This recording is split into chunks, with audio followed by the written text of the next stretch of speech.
Welcome to my Royal Trux retrospective. It's my Royal Trux retrospective. Thank you. Now, Royal Trux are an interesting band. The fan's still on. Royal Trux are an interesting band because it's essentially two people, a couple, Neil Haggerty and Jennifer Herrimer. It is a collaborative effort. There isn't a specific leader. They're not vying for top spot. It's very kind of egalitarian in that respect. And, it's a band that starts when they're very young, I think they're still teenagers, and ends when they break up, with one reunion album happening back in the late 2010s. And it didn't go very well. Good album still. So today, instead of sort of ranking the music, I'm going to kind of go through it in a sort of historical context, a retrospective go through from start to end. But before we do that, I want to talk just kind of very quickly, if you completely have no idea who this band are, or but you're not sure where to start, let's just talk about that first, because it's the most important point. I think it's the most important point. So they've got quite a few different albums, and they're quite different, throughout their career. They made a lot of different kinds of music. The best places to start are 1993's Cats and Dogs, which almost plays like a greatest hits album in a lot of ways. There's so many big, impressive moments on that album, and it kind of has a little bit of the earlier stuff where it's a little bit, there's moments of noise, there's moments of avant-garde things, but then there's also very accessible songs in it, like The Spectre and Hot and Cold Skulls and all this. And then it kind of points to where they were going to go afterwards as well. It was the last album they made on a independent label before they went to a major as well, which is kind of interesting, and more on that later. The other album that's a really good place to start, which was their return back to Drag City, Domino, Matador. They're all the same. Do you know that? They're all the same. Same people, same group of people. And that album was 1998's Accelerator, which is their most immediate album. If Cats and Dogs is like a retrospective of all their different ideas in one, Accelerator is one idea done very, very well in the most succinct way possible. It's their shortest album, I think. It's the most fun to listen to. It's the only one that you could really probably get away with putting on at a party. And although I would love to go to a party where they're playing twin infinitives, if you put twin infinitives off at your house party, do let me know. But those are the two best albums to start with. If you're just getting into this band, it would be 1993's Cats and Dogs and 1998's Accelerator. But let's go back to the beginning now, shall we? So Neil Haggerty joins the noise rock band Pussy Galore in the mid-80s. Pussy Galore with John Spencer, that is, in DC. And then they move up to New York, and he takes his girlfriend Jennifer with him. And they start making music together. And that spawns the first Royal Trux album. Now, the first indicator of where Royal Trux were going to go as a group, I suppose, is the fact that Neil Haggerty headed up probably the album that Pussy Galore are most well known for, which is their entire remake of Exile on Main Street, which is a noise rock, lo-fi classic, and completely out of left field, especially for the time. That would have come out in like 87, maybe 88. The Rolling Stones couldn't have been more uncool in the late 1980s, and here was one of the hippest bands in the world making an entire remake of their biggest and most well-known double album. It's absolutely genius. I think it's on streaming now. It used to just be that you find it on YouTube, but just go wherever you go and listen to it. Go and listen to it. Buy an original cassette copy on Discogs and send it to me. But then the first Royal Trux album is a complete departure.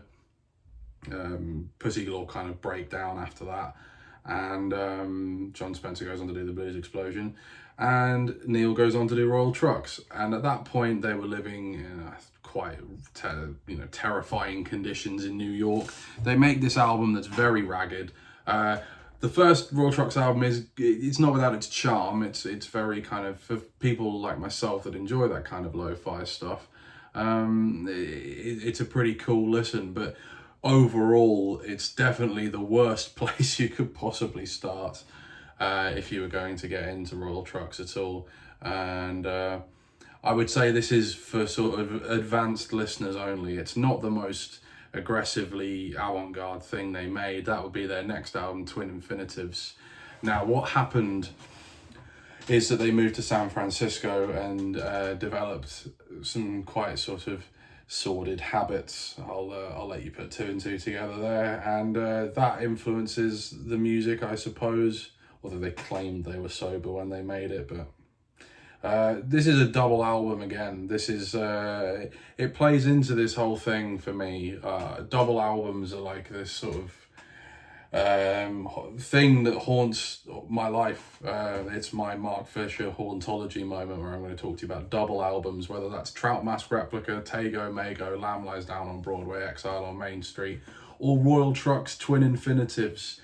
And this album is one of the few moments in indie rock space and time that is truly original. Nothing sounds like Twin Infinitives since or before or during. It is like opening up a door into another universe where everything is bloody terrifying, and you are sat at the edge of the ape oven, and it's chaos. I mean, the edge of the ape oven is this 15-minute piece in the middle where it is really hard to know what's going on.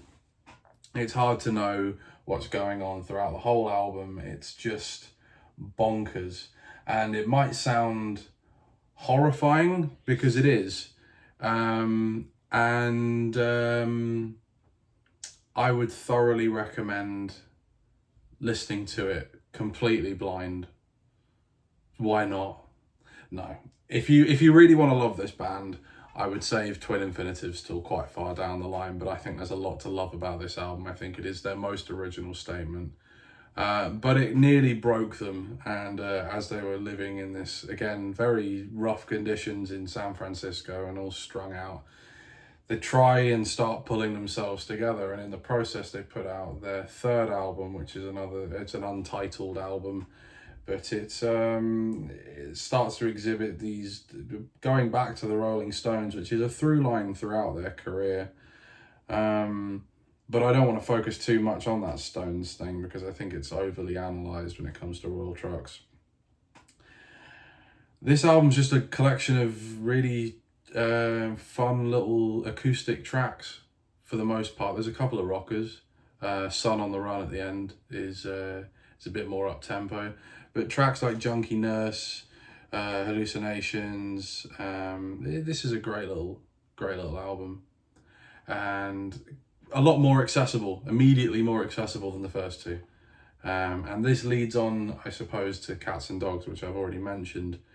Cats and Dogs is bits of these three albums are kind of stitched in, but in a way it's kind of like the first proper album. The first proper album of music that would make sense to your person walking down the street, to Joe Public. I don't know what they'd make of it, but they'd understand that it's an album of music and not some kind of horrifying art experiment. And in that sense, they managed to push these avant-garde things into a medium that got them a major label deal afterwards. Now, I think this is because essentially they got co-signed by Kurt Cobain just before he died. He said he was a big fan of the album Cats and Dogs.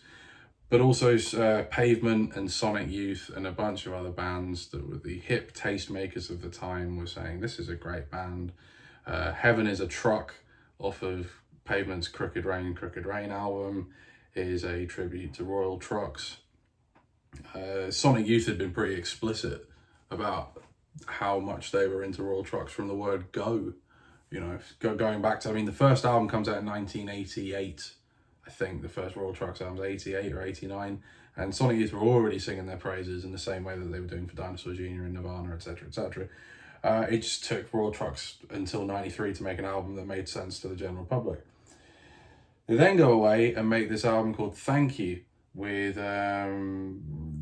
the drummer from Lynyrd Skynyrd's son was the drummer for this album. They've obviously got this massive budget from Virgin, a multi-million-pound deal, which they use very wisely, I must say. A lot of bands wouldn't have used it this wisely. They went and bought a house in the middle of Virginia somewhere, built a proper studio in the house, and made a really, really great record. It's their most straightforward album. It's it's their least inventive. So a lot of the time it comes quite low down in kind of retrospectives. I still think it's a very good album, personally. Songs like Night to Remember and Rayovac, and it's a real rocking album, you know, and they've got a drummer and a percussion player, so it's like really heavy, really groovy, and they said it was their 60s album. A lot of people think it's a 70s album. I just think they were having a laugh. I think they made all these things up. Oh, this is our 60s album, this is our 70s album. It doesn't matter. They were obviously kind of skewering, I think, the fact that people made a lot of noise about the fact they were influenced by the Stones and the Underground and all the rest of it. But there's all manner of influences going on. And this is just another really solid album. I don't think they made a bad record, to be honest. And the next one they did was an album called Sweet 16, which has the most disgusting album cover I've ever seen. Absolutely horrible, and it really didn't help matters with Virgin, who were now really regretting their investments, which is a story that happens with a lot of bands that got signed to major labels in the 90s. They got, you know, the Sonic Youth, Nirvana co-sign, and then the major label chucks millions of dollars at them and realizes, oh wait, hang on a minute, this is Royal Trux or the Butthole Surfers or the Melvins, like, bloody idiots. So they made this album Sweet 16, which is really a huge leap forward for them technically. Really intricate music. Obviously Neil Haggerty in particular is becoming a really kind of impressive arranger of music at this point, and compositionally it's a huge leap forward for them, and it's a really great album. It's probably their most underrated album. It has the most disgusting album cover, and I think that's why people didn't buy it. Then they move away, they get a severance payment from Virgin, which they use to fund the creation of their next album, which is 1998's Accelerator, which I've mentioned already as being probably their most accessible album, and they waited until they got dropped to do it. And this is just a brilliant album. This is a really such a vital record, and it still sounds really, really good today. I listened to it again this morning, and it's like having a coffee. It's like having a really good espresso in the morning. It just sorts you right out. I can't speak highly enough. This is also this album was so influential on Primal Scream making the album Exterminator. Obviously there's a song there called Accelerator, and once you realize that connection, all of a sudden the impressiveness of that project suddenly dims slightly, because it's like, well, you've just done Royal Trux, haven't you? I'm on to you, Gillespie. I'm on to you. But yeah, Accelerator by Royal Trux is one of the best albums of the 1990s. Absolutely. Stonking great record. Then they release an album, which I have here. This is Veterans of Disorder. I found this in Sevenoaks at the record shop there that I've forgotten the name of. It's a very good record shop if you ever... There's the bagel place and there's the record shop, and then you can get the train out of Sevenoaks. There's nothing else to do there. But this is really cool. It's got this little picture booklet, and I mean that's one of the kind of famous pictures of them as well. That's really cool. This is a kind of like a retrospective of everything that they've done up to this point kind of album, you You get kind of really catchy tracks on here, like the opener Water Park is like the the closest thing I think they had to really having a proper single that could have been a hit. But then you get Blue Is the Frequency at the end, which is like this 9-minute jam. They're really getting into lots of different influences as well at this point, which coalesce on the last album, Pound for Pound, which came out a year after this. They're really getting into Ornette Coleman and free jazz ideas, and it's really kind of way out there music that they're making at this point. And then it all just came crashing down. They broke up, and that was the end of the band. They also made some really great EPs. The reunion album they did in 2018, I think, was White Stuff. That's a really good album as well, and the lead-off single, which had the same chord progression as the opening track from Accelerator, I'm Ready, with Cool Keith rapping over the top of it, was just like, that was a really cool moment for me. They had a track on the soundtrack to High Fidelity, the movie with John Cusack, and was a song called The Inside Game. So in the film there's these two kids that had been kind of caught stealing CDs in the shop, that then it turns out they were making their own music, and the music that they use as a placeholder, like, is this supposed to be these kids' demo, is this Royal Trux track off this EP, which is a really cool moment. It's nice to see a band as out there as Royal Trux being used in a major motion picture, but they don't get the credit they deserve. Royal Trux, they really don't. When you compare them to other bands that get cited as being quite out there from that period of time, Royal Trux probably were 10 times more out there than most others, you know. Like, I'm a big fan of bands like Ween, but I don't think they were anywhere near as weird as Royal Trux, you know. They still wrote kind of like catchy pop songs. Royal Trux is just bonkers music, you know. And they've been hugely influential on lots of different kinds of bands. Hot Chip, of all people, said that they're like, Royal Trux like top influence on them, you know. And you wouldn't think that, because obviously they're like a synth band, but then you start to listen to the melodies and the insistence of it, the repetition, it makes a lot of sense. Unfortunately, I don't think that we're going to get another reunion. I think that was it, and that's them. I don't think they're ever going to come back now. And Neil Haggerty's had some issues recently. They've both separately made music under different names. Jennifer made some music under the name Black Bananas, and Neil Haggerty's made some music under the name The Howling Hex. He's also a part of Weird War, which had members of the Makeup involved. The Makeup also recorded at their studio in Virginia, which is a really cool connection. I will make a video on the Makeup one day. A very good band. So that concludes this ramble, this retrospective, this appreciation moment of Royal Trux. I hope you enjoyed it.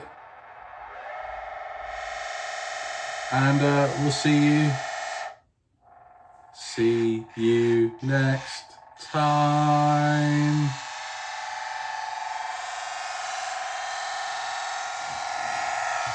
Thanks.